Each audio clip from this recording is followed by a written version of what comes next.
CNC Talks with Jatinder. All right, good morning, everyone. So I hope everyone's been having a good time, and here we are ready for the next podcast.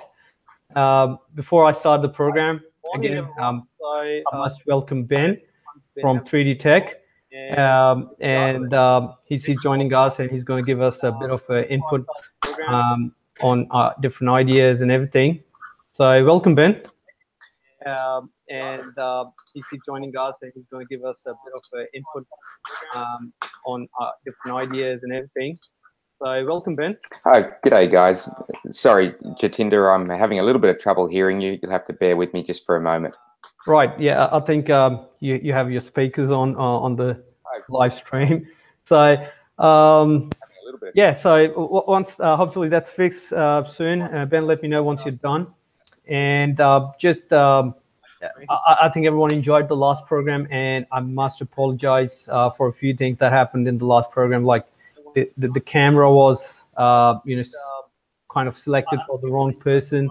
We are very new to this whole live thing. It's a bit of a stressful job here. Apologies, I'm back online. Right, great. So we will try our best to, keep our focus on the camera and other things happening around. If something does go wrong, please type up in the message. And hey, okay, so Ben's back. So how are you doing, Ben? Yeah, really well. Thanks, Jet. How about yourself? Yeah, good, mate. Good. So I was just telling everyone that, hey, if there is anything that people need to ask, please let us know. And as the chat fills up pretty quickly, it's kind of hard and we can miss questions. So please copy paste your questions again if you haven't answered those. Before I start the program, so we have people from all over the world right now. So Dave from Dave Gadden CNC is here. Great, mate. Everyone needs to go on YouTube, watch Dave's channel. Then we have Peter from New Zealand, CNC Nuts. Awesome guy. I love his videos. He does some great stuff. And I can always envy how much time he can take out to work on the machine. And I'm like, I need to spend the same time on my CNC, but yeah, sadly can't do it.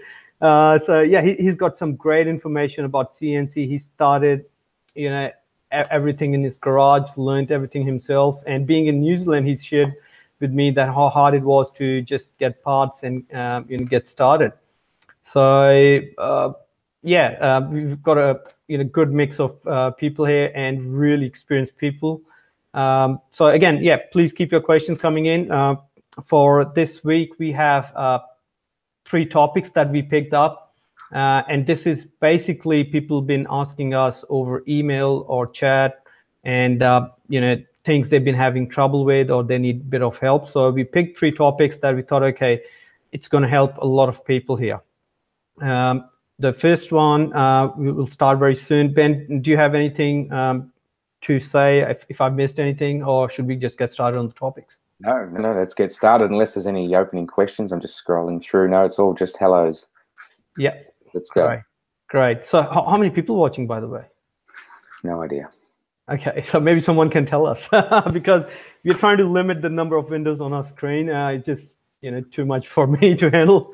All right, so the first topic here is the spindle drives and in general VFDs because that's what people use on most of the machines.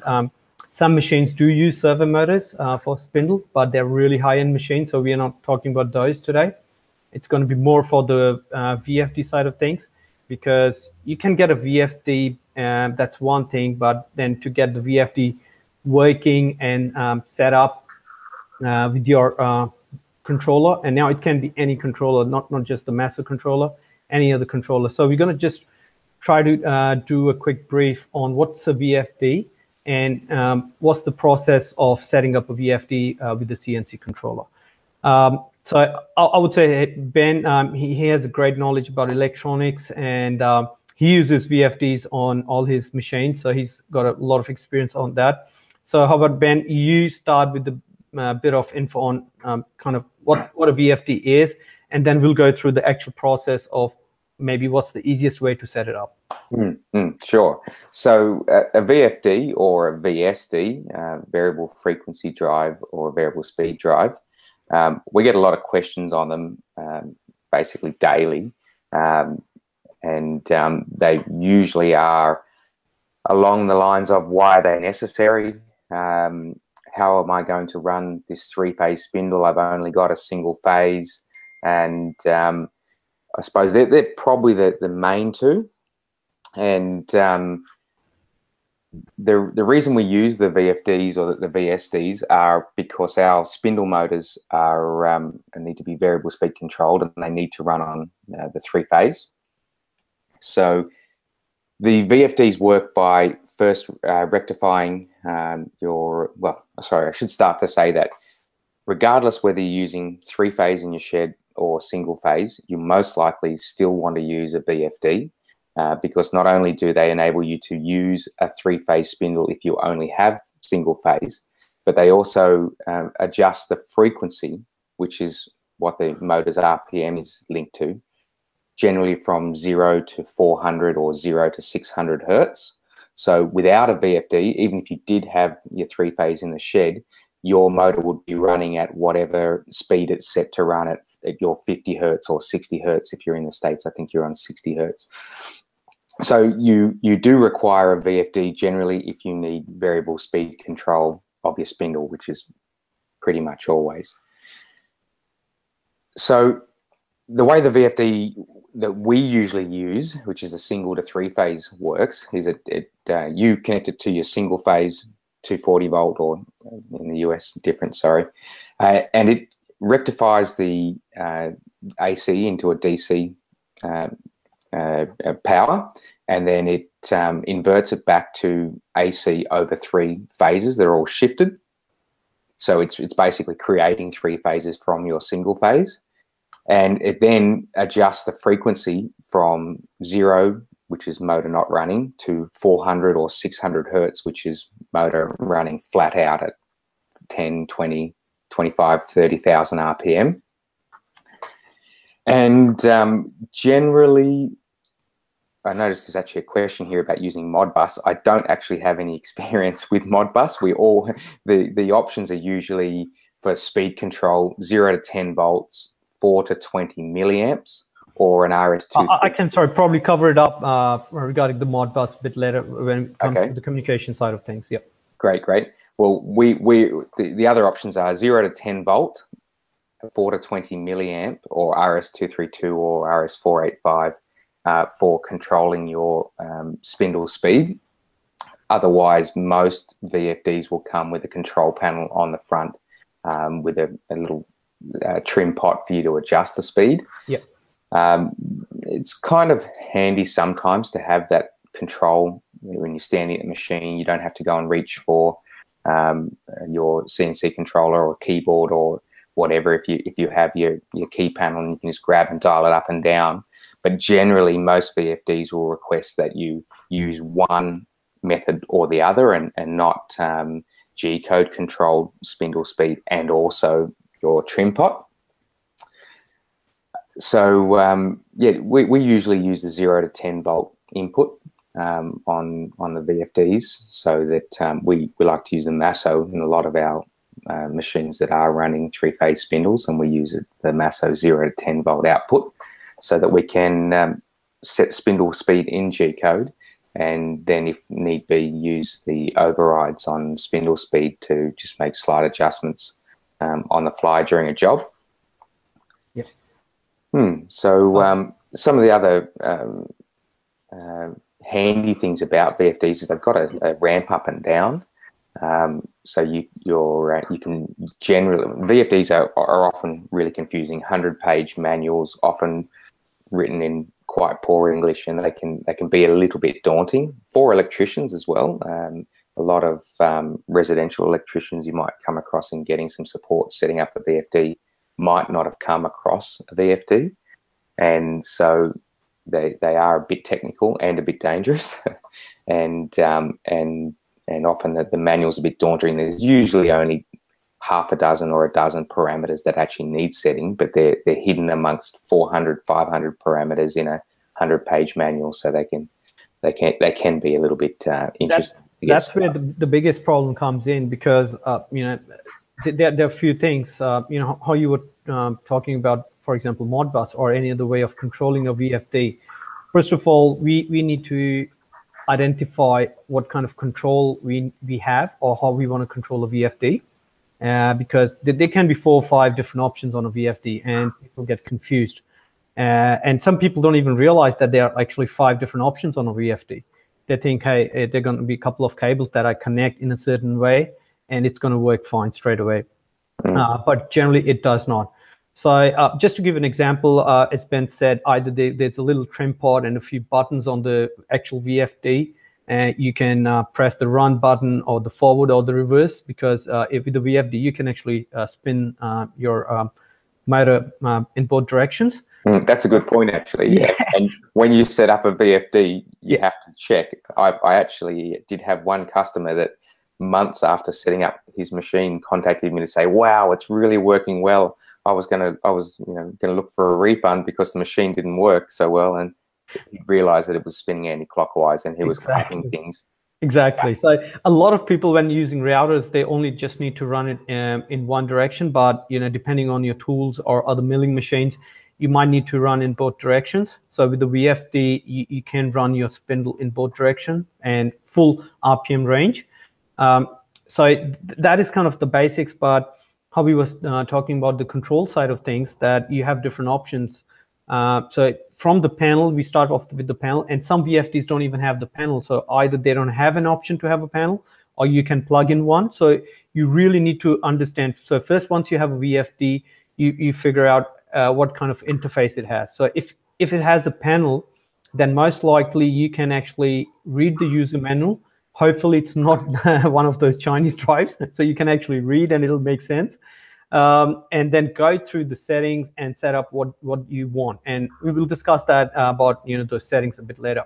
But just in case, if you don't have that panel, then that VFD will have some sort of an interface, a serial interface or a USB interface. And the VFD manufacturer will have a software on their website, and you need to plug in that with your computer to be able to do to see the settings and to change the settings on the VFD. So that's the very basic of the kind of interface. So once you know the kind of interface you have, either the panel on the VFD or USB or whatever, the next question is how you set up. So if you want to control your VFD through a potentiometer or something that's on the panel, then you have to go into the settings. And now, again, this is either through the interface on the VFD or through the software. And then you define and you set the parameters to say that, hey, I want to use the front panel to actually control the VFD. If you don't want to do that, because if you have a CNC controller and obviously you want your CNC controller to control your VFD, then you say, okay, I do not want to use this panel. I want to use, for example, 0 to 10 volts, because that's kind of a standard. Most of the CNC controllers use that. Mesa uses that. So you have to actually say that, okay, I'm going to use 0 to 10 volts. And then because you have 2 directions, you want to run it forward or reverse direction. Then you also set in the parameters that rather than when I press the run button on the VFD, I don't want it to run from there. I want it to actually run from the external inputs. So there are external input signals on the VFD, and you say, okay, my signal A, and now this depends, different brands have it labeled differently. Some say forward, reverse, some say signal 1, signal 2. So you just go through the manual and through the setting, you say, okay, signal 1 will be my forward direction, signal 2 will be my reverse direction. So what we end up setting up is that, okay, the drive will take 0 to 10 volts. That's the RPM. So 0 volts is 0 RPM, and 10 volts is 100% RPMs, whatever your range might be on the VFD. So that's one bit. You can actually set that lower too. If you didn't want to run your spindle over 80%, then in the parameters in the VFDs, you can usually say 10 volts is a certain speed, whether that's your max speed or some smaller value. You can change the scaling. Right, great. So yeah, once you've defined that, and then you give the RPM information from 0 to 10 volts, and this is all handled inside the controller. So it's not like you have to do it, but from the electronics point of view, it's really important that to understand how it works, because when we are going to talk about how to set it up, it'll make sense. So you give that voltage. So let's say it's giving out from the controller 5 volts. So you're saying 50% RPM, but that won't run the VFD. You still need to give another signal, either a forward signal or a reverse signal from your controller, and then the VFD will start running. And depending on if you have a forward signal, it'll run at 50% RPM on forward, and if you have a reverse signal, it'll run in the reverse direction. And if both the signals go low, the VFD will stop. So these are the kind of things you have to understand. And someone just asked the question about Modbus or RS485. Yes, there are other interfaces too. So 0 to 10 volts is an analog interface, and it works really well, but sometimes there can be noise issues, or you need something more than that. Then you can go into Modbus. Modbus gets a bit more complicated because you are dealing with a digital protocol. But in that, you can pretty much access a lot of information on the VFD through that digital channel. So you can send a lot of information to VFD, and you can get a lot of information back from the VFD. You can also be a little bit tighter on your speeds. With right. 0 to 10 volts, it's not always perfectly linear and not linked to an exact speed. Where if you're looking to have an exact RPM, then you've got a better chance, I suppose, with the Modbus. Yeah, the resolution's going to be much better. Yes, pretty exactly. Uncommon, but if that was a requirement, then maybe Modbus would be. Yeah, and that is why when we designed the Meso, we actually left the Modbus hardware, the RS485 built into the Meso. So all the Meso units are shipped with the hardware built in. What we did is that we said, okay, we don't know how it's going to be used in the future. But once people start giving us the feedback, we can add up the software. And adding up software and sending off by email is not a problem. At least we're shipping the hardware. Mm-hmm. So down the track, if you see a big need, we can standardize and add a bit of software into the Meso. But things like what makes Modbus really exciting is you can get information back from the VFD, such as the load on your motor. And later you can actually display and maybe set up some alarms in the Meso. If the load is above certain limit, then you can alarm out. With the standard wiring system, it's not available. Yes, some VFDs you can get an analog output. There is a lot of other I/O on most VFDs. The few relay outputs and other digital outputs that are usually programmable. You say you've got a relay output, and you can set it to close contacts immediately on power up, close contacts only on forwards direction, or close contacts when the spindle gets up to speed. There's so many options, and some of them are often also error outputs that you can feed back to an e-stop or back to the Meso to tell it. That some spindles even have built-in temperature sensors that you might feed back. Not that that's a VFD thing, but Jad, I've just noticed also there's a couple more questions here. Sure. Robert Roy, is it safe to run any motor flat out at 400 hertz if it's designed for 60 hertz? No, not necessarily. A lot of motors don't particularly like being run outside. They're around 50 or 60 hertz. A lot of them have been designed specifically for that range and are not interested in having a VFD controlling them at a different frequency. Most of the motors we're using for CNC have been specifically designed to work right through their operating range, or to be okay at working right through that range. A lot of spindles aren't great at low RPMs, especially the air-cooled versions that have a mechanical impeller on the top. They want to be spinning 3,000-4,000 RPM at least to keep their cooling up.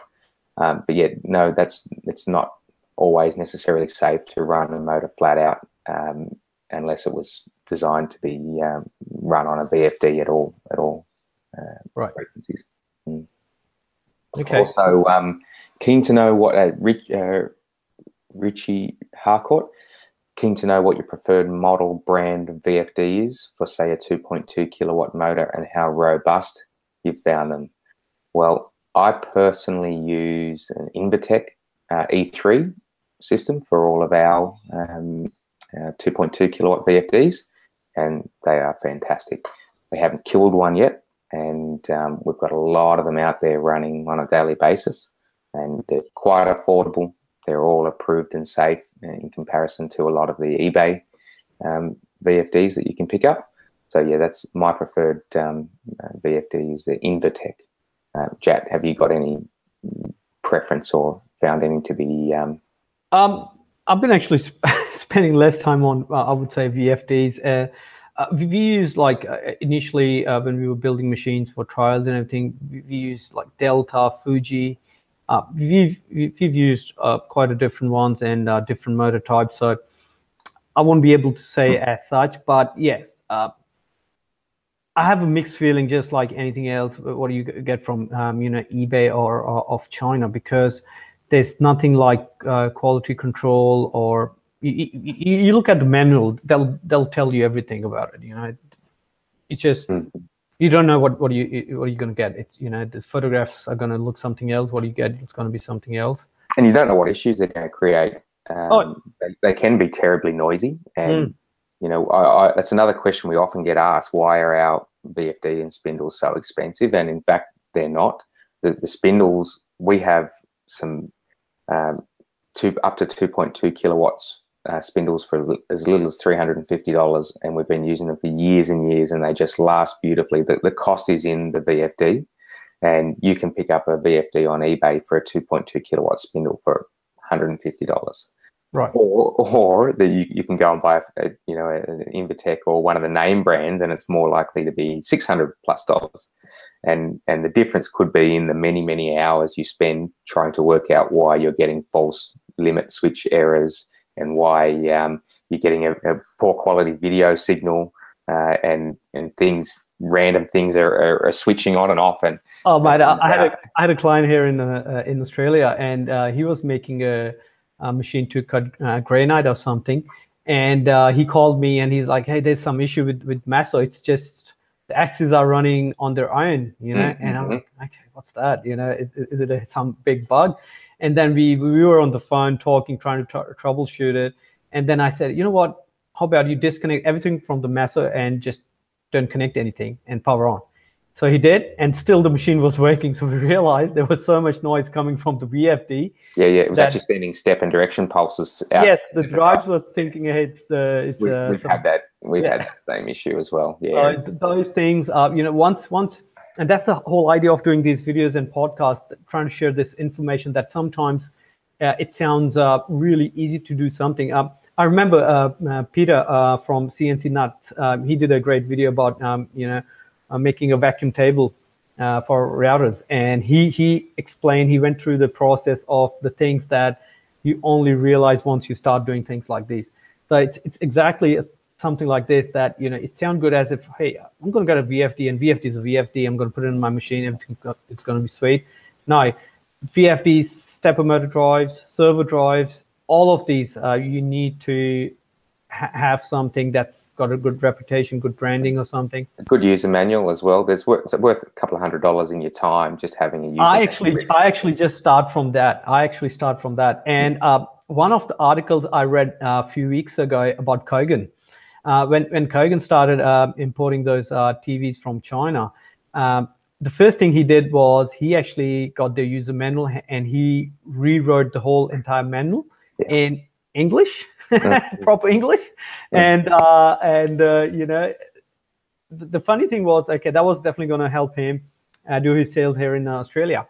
But the Chinese manufacturer actually got hold of that manual, and they end up getting a big order from US on basis of that manual. So they did not change anything on the TV itself. It's just the manual. So that'll give you some idea. And it still surprises me. I've talked about this to a lot of people, that if those guys can make pretty much everything in China, why can't they have good documentation? And I have no explanation. Like, I have no idea. I have a friend that used to write manuals for a Japanese printer company, and he lived in Japan and was doing the translating of the manuals, and they actually used to have a bit of a laugh putting some intentional English, but not obviously Japanese. But yeah, they'd have a bit of a laugh to themselves and write things in a particular way just because they knew that we'd get a kick out of it reading it over here. Right. So yeah, there can be a few things, as we said, that we need to watch about VFDs, the brands and everything. I had also, another. how you're wiring them up. VFD cables are really important. Mm-hmm. And, we have a little bit of difficulty sometimes getting people to use the right cables, but it is quite important. VFD cables are specifically designed. I'm talking about the cable between the VFD and the motor, not necessarily the AC in, but the motor power cable. Because that can have the most noise. Yeah, and well, it can transmit the most noise. Yeah, and it's often long and needs to be a specific type of cable. Operating in that 0 to 400 hertz range, most power cables designed for the 50-60 hertz, so you can have some insulation breakdown, and you've also got a lot of noise, so they're very heavily shielded, and so these two things together are really important. And you will pay more, $7-8 a meter sometimes for the cable, but if you put in some standard flex cable for half that price, you will go back at some point likely and have to rewire it, and just the time in running it through all your drag chain will have made it worthwhile. And from experience, I can tell you that it will cause issues. If you don't have VFD properly wired up, it will cause issues. The most, I think, if it's a CNC setup, the most amount of electrical noise that is made is by a VFD. You have to do it right. Otherwise, you're going to have random issues. Issues you won't even think that it's going to come up because of VFD. So yeah, now that's a good point. And another note on that cabling is a lot of the spindles, the lower cost spindles, aren't grounded. Actually, all of them. I haven't come across a spindle out of China that's actually grounded. They've all got a ground pin, and the instruction manuals, if you get one, list pin number 4 usually as ground. But if you just do a continuity test, the chassis of the motor, you'll find that it's not grounded. Might they use wireless technology over there? They must, yeah. So that's an important one. It's it's great to have a shield and a ground running on your cable, but if it's not actually connected at the other end, then it's not doing you a lot of good safety wise. And we only ground the inverter side of the VFD cable. Yeah. So it's not like we're taking that shield at the other end and grounding it to the body. But of course, you do have your one of your 4 cores is ground, and it ought to be connected to the chassis of the spindle. And if correct me if I'm wrong, Ben. And I think the proper way of shielding a cable is that you don't ground on both sides. You only ground on one side. Oh, I mean, you can read 100 hours worth of info on the internet about grounding and all the different. Generally, everyone suggests ground one side to avoid a ground loose. I think there are times, rare times, where you might ground both sides or one or the other specifically. But yeah, for us, it's always ground one side. Same with your limit switches if you're using shielded cable and stepper motors, and ground the machine too. Good idea. Okay. Another question we had, Ben, was regarding tapping, to be able to tap with the VFD. So on the topic of tapping, so if you have rigid tapping, so if you're looking into proper rigid tapping, that is mostly done by a spindle motor that's basically a servo motor. So you're able to control the angle of your spindle pretty much just like your axis, because it's the same motor. And with the VFD, I can't remember the exact term. Aaron from DCT Teacher was actually having a chat about this a few months ago when he bought his machine, because that machine does not have a servo motor. It has most likely has a VFD, but that machine can also do tapping. So it's kind of very similar to rigid tapping. So as I was saying, that in case of rigid tapping, you're able to control and lock to the exact angle when you're tapping and then reverse back. With the VFD system, we can actually have an encoder feedback and be able to tap. It might not be as accurate as a normal servo motor, but it's going to be very close. And it's done on a lot of machines, and it works pretty well. And in fact, because Masso has a encoder feedback, and it can already do threading with the VFD on lathe. So we will be adding a bit of more G code that it can support threading for, tapping for mills. So yes, you can do that on VFD setup. You probably wouldn't want to be doing a blind tap if it was a hole straight through something and you were tapping it. It's probably safe. But, yeah, exactly. You need to have a bit of buffer for VFD. As I said, it won't lock at the exact angle. And another main thing is you need to have a lot of torque in your spindle. You can't imagine these high RPM spindles and you say, hey, I'm going to put a tap in there. It's not going to work because these spindles have good torque only on higher RPMs. So this is more on a milling setup where you have a low RPM, high torque spindle motor and maybe some gear ratios. So it's not just the VFD that's going to do the trick. You need to have the gear ratios and the motor the right type. So it has to be a good combination. If anyone's interested, Richie's just chimed in. He's apparently got some good info on the grounding. So, and he's there to comment if any of you've got a question. Great. Sounds like he's got some good info there. And Van has mentioned to Jeff that shielded cables available from most electrical suppliers. If you're looking, I'm not sure if you've had further discussion a bit further up there, but VFD cables are not standard shielded cables. So if you're looking for VFD shielded cables, look specifically for VFD shielded cables, not just what you get at an electrical supplier, because they won't be the right one. In fact, most, I'm not sure if I mentioned this earlier, but most electricians that you will find that you might get some support from setting up a VFD, a lot of them haven't come across VFDs, and so they might also not be aware of the requirements. Because I think this VFDs is more of like an industrial thing, so yeah, it's not that everyone has experience using them. Yeah, you might find them on if you had a big pump motor on a pool or a spa. I think you could possibly find a VFD in a house. I can't think of any other reason why you would see one. Yeah. Okay, so no, that's some good information, and I think so. We got the idea that what are the different types of controlling a VFD. We had a discussion about noise issues and all those things. So once you have it, let's have a bit of a chat. How do you actually interface with your controller? So to interface with the controller, you need to have three things right. The first one is the wiring of your VFD between your controller and the VFD. The settings, the parameter settings in the VFD itself. You know how I explained that if the settings on the VFD are still taking the controls from the control knob or mod bus or something else, and it's not taking, for example, the 0 to 10 volts, then it won't work because it's expecting the signals to come from a different channel. And the last one is on the controller side, that the controller also need to be set up in the same way. So in case of Meso, you need to have the 0 to 10 volts wired up. You need to have the forward signal. If you need the reverse, you also need to have the reverse wired up. And in the Meso settings, you need to have the settings set up for a VFD control, so it gives the 0 to 10 volts and the right signals. So if any of these three things are not right, the VFD is not going to work. And that's where most of the issues come in. We get VFD related questions all the time. And on our forums, on our website, I think probably VFD is the most asked question. And that's why we're doing this talk today.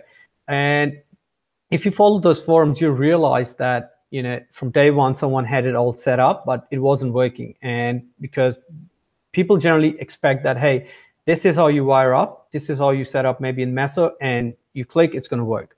But no, then the issues come in on maybe the VFD settings, or it can be anywhere. So that's what I'm trying to say. Now, over time, we've realized that rather than trying to do everything in a single go, it's a better idea that you actually do it in little steps. So with each little step, you confirm that, okay, this bit is working. I'm 100% sure this is set up the right way, rather than getting confused that what's wrong with the entire setup. The first one would be, and today mostly the examples and the talk is about the 0 to 10 volts control type. The reason is because that's pretty much most of the people using on the CNCs. So the first thing is, once you have the VFD wired up with your motor, that's generally straightforward. You don't have to do anything too special about it. After that, you need to get the user manual for the VFD, read through the manual, and then check the parameter settings, that what parameters you need to set that the VFD is taking the 0 to 10 volts, the forward and the reverse signals for it to work. And I'll note there, I've come across a few VFDs that don't have a forward and reverse option. They're usually the really minimalist little things you find in an eBay 6090 style machine. And I've actually come across a few that, after searching for hours for a manual on the internet, found out that there isn't a reverse. And so in that situation, if you come across it, any two of the three wires on the VFD cable can be switched. Obviously not the earth, but from the three usually U, V, and W wires, you can take any two and swap them and get your direction set correctly. Right. So that means is if your spindle is running the opposite direction, you can fix it, but not through the controller or through G code. If you need to change the direction, you can't. Yeah, that's right. Because the VFD it's limited. Right. Okay, good point. So once you identify those signals, you go through the settings, and as I said before, either it's on the panel itself. On the VFD, if you don't have a panel, you connect to a PC with the VFD software, and you go through it and you set the settings on the VFD. So that's the first thing that you need to check. Once you think, okay, because those parameters can be quite confusing, there are, I don't know, a few hundred in every VFD. So still, you're not 100% sure that, hey, is everything properly done? So we will still say, okay, it's kind of done for the time being. Rather than connecting it straight to the controller, the next step is we actually give the signals ourselves. So for example, the very basic idea that we generally do is that we say, okay, for the forward signal, generally you either ground it to the common on the VFD, or there's a 24 volts output on the VFD, and it's all written in the manual. So to run your VFD in forward direction, you might need to connect the forward signal of the VFD to the common signal of the VFD. So you actually manually get a little piece of wire and wire between the common and the forward on the VFD. So that's set for the forward direction. But now you also need to give it some RPM range. The best way to do it is just grab a AA size battery and connect the negative on the common of the VFD or the ground, and the positive on the 0 to 10 volts input that the VFD takes. So with that little 1.5 volts, the VFD is going to spin at a very low RPM, depends, so it's going to be 10% RPM range or something, 15%. And if the motor spins, that means, okay, your settings are right in the VFD. But with this minimal setup, if the motor is not running, you need to go back into the settings and check your settings and play with the settings, and make sure with this little AA size battery that you can actually get the motor to spin. If you can't, then there's something definitely wrong the way you wired up or the settings. And only once this bit is confirmed that, okay, now with the battery you can run the motor, that's where you actually wire up the signals from the VFD to the Meso. And then in the Meso you set up a few settings for the RPM, and from there you can just give it a command and make sure it's running. But if you try to do all this together, as I said, there can be anything wrong in between these, and you won't be able to find, and you'll be just going in circles. So just go in steps, and generally this kind of setup takes probably 30 minutes. And what one point is, definitely before doing anything, make sure you have all of your motor parameters set correctly, in voltage, maximum current, and have a read through and have a look at the different control modes: vector, speed, and torque control versus VF control. Some of which need a motor auto tune often, others which don't. So that's probably the one to hit first, is make sure, instead of just firing it up and trying to get it spinning, that you've actually gone and made specifically the current control. If you've got a 2.2 kilowatt spindle and a 1.5 kilowatt, sorry, a 2.2 kilowatt inverter and a 1.5 kilowatt spindle, you want to make sure that you've restricted the current. Yeah, right. So yeah, that's pretty much the steps that you need to go through the VFD. So there's a lot of things in software, in the actual hardware setup that you need to go through. So that's why having a good VFD or having the right information is really important. And reading the manual, it's a must for a VFD. You can't get the VFD running without a manual. I remember the first VFD I ever used, I think it took me over 2 weeks to get it running. It was really painful. At one point, I'm like, is it ever going to run? But then I realized the same thing, that I was just trying to do everything in the first go, and that was not helpful. Another good thing to note is that they are very dangerous too. So if you're not, well, you probably should just get some assistance if it's not something you do every day. They're pretty easy to set up wrong and pretty easy to hurt yourself using. So, and another interesting one is a lot of VFDs don't like standard RCBOs, the safety switches. A lot of them will specify like a type B, which is you're not going to find on your circuit. So yeah, consider if it's got a safety switch on it, if it's the right type, and if you know what you're doing as well before playing, because they can hold a charge for a long time after switched off, and they can really give a good kick. So they're not like changing a light bulb. And because it's a DC charge in there, it's even more dangerous. Yeah. Okay. So yeah, those are the few points. Please let us know if you have anything else. And I can see Aaron joining us. So hey, Aaron, how are you doing, mate? So Aaron from Melbourne, DCT teacher.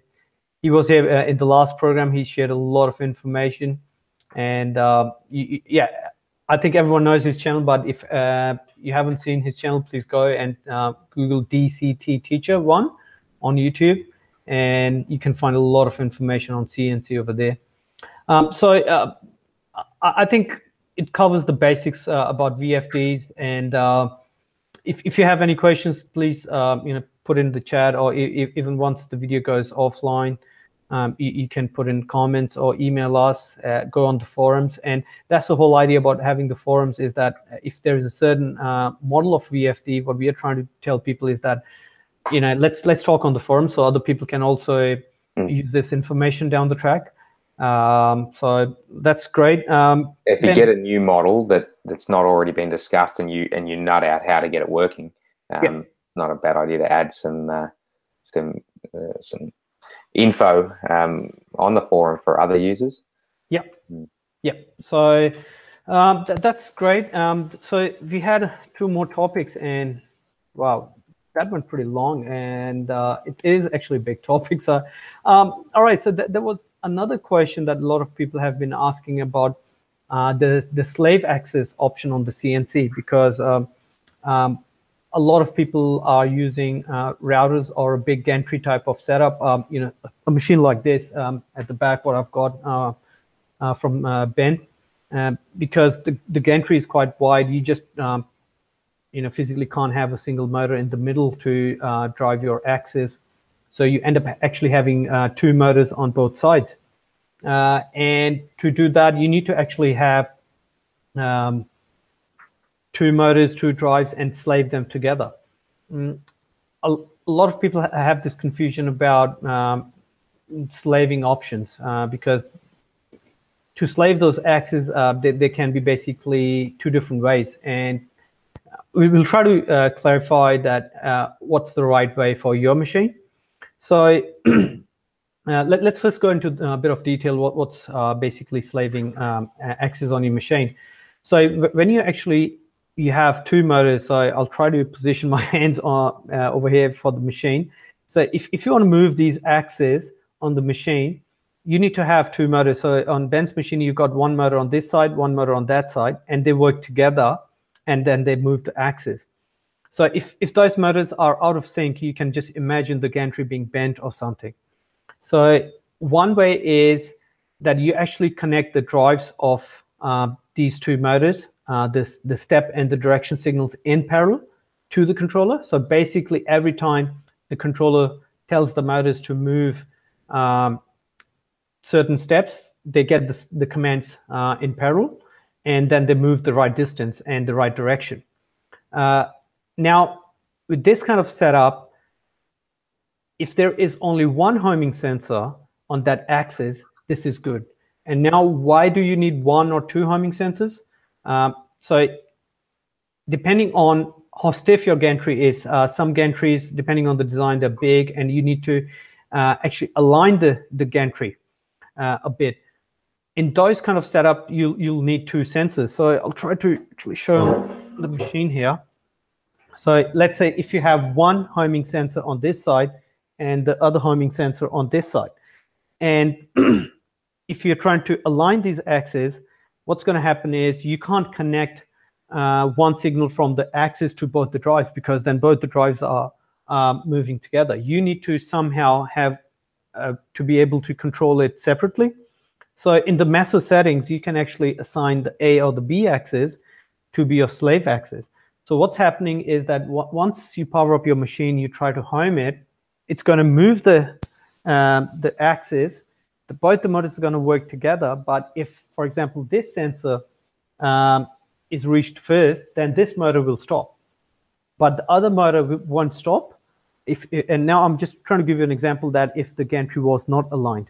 So this will still keep coming in till it hits the sensor. And that way, if the gantry was not aligned, so if this is the top view, and if it was not aligned, it will come to a point, and then the other motor will come and align itself, and it'll stop. So that is the difference between the slaving options. People ask us that, hey, we have a machine and we want to use the slaving option. Should we, buy this or use the slaving option on the meso? And that's the first question we ask is, do you need to align your axis? So if you don't need to align your axis, you don't need to use the slaving option in the software. You just slave the motor drives electrically together, because you're just using one homing sensor just to reference and run them together. But if you need to align the gantry, that's where you'll need to run it through the software. And I only just found out that the Masso had this slaving second homing switch option a couple of days ago when Jad and I were talking about the topic for today. Yeah. I was really excited to find out that he's already got that functionality in there, because the little machine behind Jad now is quite rigid and quite small. But that same machine, when it's 1.5 meters wide, there's a potential when a lot of people will just push the machine around while it's off. For example, before turning the machine on, they'll drag it over manually somewhere close to home just to speed up the homing cycle. And if you drag it from one side of the gantry and it's 1.5 meters wide gantry, chances are you are going to pull it a little bit out of alignment. And so, yeah, that's really exciting. I can't wait to get that extra axis license off your Jad and another optical switch, because I want that on my machine. Yeah, so that's a great point. So that's a great example. So, it's kind of for the same machines what Ben is making. So, a smaller machine like this is much stiffer, and I don't think it's you need any alignment with this kind of setup. So this machine, for example, it's not wired with the software slaving. So, basically what Ben's done on this machine is wire both the motor direction and step signals together. And it's just being run from the same axis. But again, a different model, which is bigger, where you need alignment, that's where you run it through the soft slaving option. So hopefully, yeah, that clears up those doubts. Just trying to go through some chat questions. Sorry, I'm really bad at talking and reading together. I've been having a look. I don't know if I think there's discussion between guys there, not for us. Okay, so we just have about 10 minutes left. Ben, do you want to talk about tool holders and tool calibration options, or you want me to get started on that and you can go through the chat? Yeah, you go ahead, Jack. Right. Great. So the last topic that we were trying to cover in today's show was the tool calibration option. And again, you know, some people have experience on using machines. Some people, CNC is very new, and they read all these forums and they get confused. They're like, hey, how should I calibrate my tools, or what kind of tool setup I have or I need? So basically, doing a rough comparison, there are two types of you know, tool holdings or tool changer options. The first one is where you actually have a tool holder, and that is generally on a milling machine. So what that tool holder does is that you actually screw the tool into that tool holder, and then there's a calibration process. So once you have the tool in that tool holder, the height of that tool is fixed. But then you have to go through a calibration process. Either you can do it mechanically using a height gauge, or you know, you can use through G-code or Meso. But basically, in that setup, the tool holder, once the tool is in that holder, every time you put that holder into the spindle, the height of the tool is always fixed. And that height, once it's been calibrated and entered into the controller settings, the controller knows the height of the tool, and it will offset, and you know, the machining will be fine. The other one is where you actually don't have tool holders, and you know, a good example is routers, because the spindle itself is so small, you can't actually have a tool holder setup. I know some spindles do that, but I think the cost goes too high, and it's probably not even worth doing that.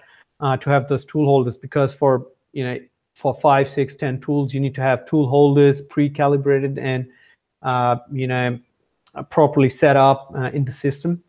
So if you don't have a setup like this, and you're changing the tool into a machine, every time you're putting a new tool into the spindle, the height of the tool changes, because you can't, you know, fit your tool at the same length. What effectively happens is that, for example, if the last tool was 50 millimeters long, and the new one is, maybe you end up breaking the tool, when you put the new tool in, it's never going to be exact 50 millimeters in. Either you go back somehow, recalibrate, and all that takes a long time, and that's where, you know, if you put the tool in, it's never going to be 50. It's going to be either 45, 55, or any other number. So when an option like that comes in, then it becomes really hard to calibrate the tools. But it's a really simple system when you're using routers or smaller machines. So what you actually do in that case is you still change the tool with hand, but you actually end up setting an automatic tool 0 option that's built into the Meso. So basically, I have a little touch plate here, and this needs to be actually fixed. This is for something else, actually. This needs to be fixed at a certain place on the machine itself. And what's going to happen is, every time you do a tool change, and if automatic tool 0 is enabled on the Meso, what Meso is going to do is that it's going to bring in the spindle on top of this touch plate, bring the spindle down, touch that touch plate with the tool itself, and from that recalculate the height. So even every time you're changing the tool, the height changes, it does not matter, because Meso is going to recalibrate the height of your tool. So these are two different types of tool setups. Either you have the tool holders, where you have the tool height fixed and you calibrate either with a height gauge or something, or the other option is you do it manually, but use the automatic tool 0 feature to you know the height of your tool. Now, I've seen a lot of these tool height setters on eBay and around, and I've noticed that some of them are not sprung. And I have been playing with the Meso's Auto Tool 0, and I find that it comes down nice and slowly, and it's very quick to stop and back off when it does touch. But still, I think it'd be a very good idea to have a sprung button, so that you know, you're not jamming an end mill into a solid surface, and especially if you're using a 0.5 or a 1 mil end mill. Even without a sprung one, you might still be able to damage or snap the end mill. That's a good one. Yeah, That's a great idea. Yeah, and you know, for example, just in case you end up breaking a cable, a wiring, or something, you never know, and you know, you won't have much time to react. You know, so yeah, basically these are the two different types of tool setups that generally you have on the CNC, and yeah. It really depends on the type of machine you have, what are you doing. But a lot of hobbyists, or you know, for people who are using smaller machines, you know, it's sometimes people say it's a must to have those tool holders. It's not, especially like that's what we've seen. If you have something like automatic tool zero, you end up getting the same accuracy, because even on a manual tool change, you have to do the height calibration pretty much manually. And it takes more time, so it's kind of an easy option over here. Tool holders can be really good if you have an automatic tool changer, because then you have to keep your tools in a tool holder, and then it becomes a must. You can't change your tools without that, and so that's pretty much the difference. Half the time in a tool change is resetting your tool offset or your Z0. I'm a little bit lazy, and I tend to use the wrong tool for the job. Like I'll try and pick an end mill that will get me through most of the job, where I should have swapped 2 or 3 times, and I'll work an end mill harder than it should be, and I'll have a job that runs a lot longer than it should, simply because changing a tool is a pain for me. And but half of that time is resetting your tool 0, so that touch off gets you a little bit further down the road before you have to go and find an auto tool change spindle, because it does save a lot. Yep. Yep. So yeah, hopefully that covers all those questions. And timing wise, Ben, I think we're doing pretty good. We were kind of scared that, hey, you know, will we have enough material to talk for today? But no, I think we're doing pretty good. There is a few more things to comment. I've just had a look through the questions there. We had one thing I wanted to mention back on VFDs again. I'm sorry, single to 3-phase VFDs. They do require a fairly high current circuit, so have a think about that as well when you're reading the user manual. You'll notice that a VFD for a 10 amp spindle quite often wants a 20 or 25 amp circuit. When you're taking a single phase and making it into 3, it's not a lossless conversion, and a lot of VFDs, a lot of VFDs will also have an over torque or over current. For a small duration under load, they're able to supply 150% of the spindle's rated power. So yeah, you will find that generally anything over maybe around 1.5 kilowatt VFD is not going to want to run on a 10 amp circuit, or even a 15 sometimes. And that might be relevant to, there's a discussion here about the North American split phase, and I think they're doing 210 volt lines or something. They're already going to be quite high current. Don't know how they specify the size of a circuit over there, but it could be relevant to that discussion that I can see going on there. At 110 volts, you're basically looking at pretty much double the amps. Already. Now there was a question we missed a bit earlier on here about using a linear scale as an input, and whether the Masso are looking to include that. Now, for some other people listening that might not know, the linear scale is another type of feedback, like an encoder on your motor, that's actually taking it one step further. With your motor encoder and the feedback from your servo motor, for example, every time it makes a slight movement, a pulse will go back to your controller to say that, yes, you know, we have effectively taken that step. But there's still the possibility that further down the line, where you might have a pulley or a coupling that goes onto your ball screw that's slipping. So if you want to go one step further, you can actually put a scale on that axis that's reading physically how far has the axis moved, as opposed to how far has the stepper or servo turned, how far has the gantry actually moved as a result. So it'll actually tell you the right position. If there's some backlash or something, it'll actually tell you how much you moved. Yeah, it's really the only real closed loop system. So yeah, Jat. Yeah, regarding that question, it's been talked, and again, the way we work is that there's so much happening and there's so much features that need to be added.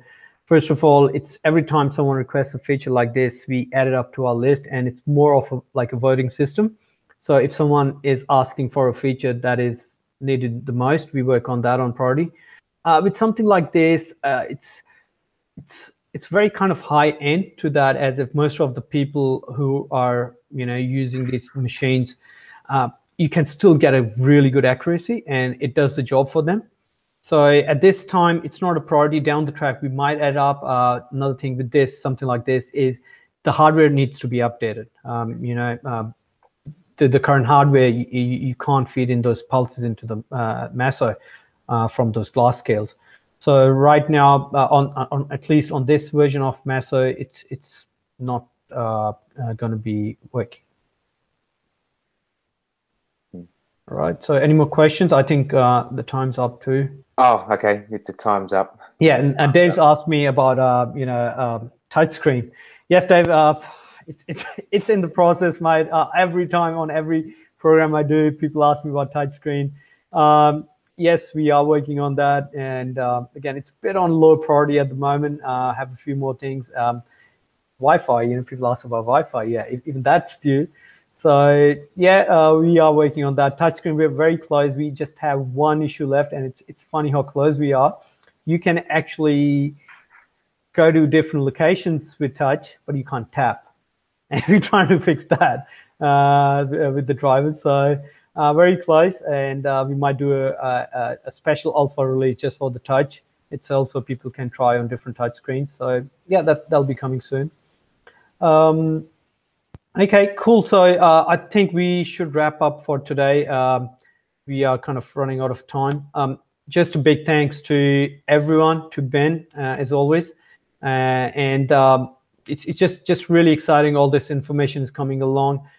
Please email us on support if you want to have a different topic, because the way we actually decide the topics is once we do this program, we take the feedback for another week's time or something, and then compile all that information together, and that's how we decide the next show. We generally do not try to pick up things on our own. Honestly, the other day we were trying to make up a list. We don't have much to talk about. I don't know, we have our own agenda maybe, and but we want, for example, let's say Ben, if he needs to wire VFD, it's probably very easy for him, and we would have never thought about VFD. But so many people ask about VFD, we're like, hey, you know what? We need to do a show about VFDs. So yeah, that's how everything's been set up, and hopefully everyone's enjoying the show.